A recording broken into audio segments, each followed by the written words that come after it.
नमस्कार मंडळी. तर दुपारचे 1:30 वाजले होते आणि प्रिशू स्कूलमधून घरी आली होती. ती स्कूलमधून आल्याबरोबर अगोदर तिचे कपडे चेंज करते, त्यानंतर हातपाय धुवून तिला फ्रेश करते, त्यामुळे तिला पण थोडंसं बरं वाटतं. आणि त्यानंतर लगेच प्रिशूच्या स्कूलचा ड्रेस घडी घालून ठेवते आणि तिची बॅगही जागेवरती ठेवते, म्हणजे सकाळी शोधाशोध करावी लागत नाही आणि सगळी कामं मग सकाळी वेळेमध्ये होतात. आणि त्यानंतर मग प्रिशूला जेवू घातलं आणि जेवून झाल्यानंतर लगेच ही अभ्यासाला बसते. थोड्या वेळाने कर म्हटलं तरी सुद्धा ऐकत नाही. स्कूलमधून आल्यानंतर अगोदर अभ्यासच पूर्ण करून घेते. संध्याकाळी अगोदर छान चहा बनवली, चहा घेतली आणि त्यानंतर लगेच लागायचं होतं स्वयंपाकाला. तर डब्यातलं पीठ संपलं होतं, तर अगोदर पीठ भरून ठेवलं, पीठ मळून ठेवलं. तोपर्यंत भाजीची सुद्धा तयारी केली.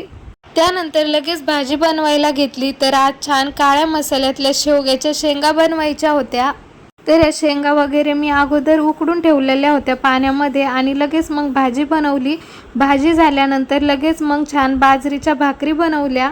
काळ्या मसाल्यातील शेवग्याच्या शेंगा आणि बाजरीच्या भाकरी खूप छान लागतात. आणि त्यानंतर लगेच किचन आवरून घेतलं. गुरुवार असल्यामुळे मी स्वामी समर्थांची आरती घेते, तर लगेच आरती घेतली.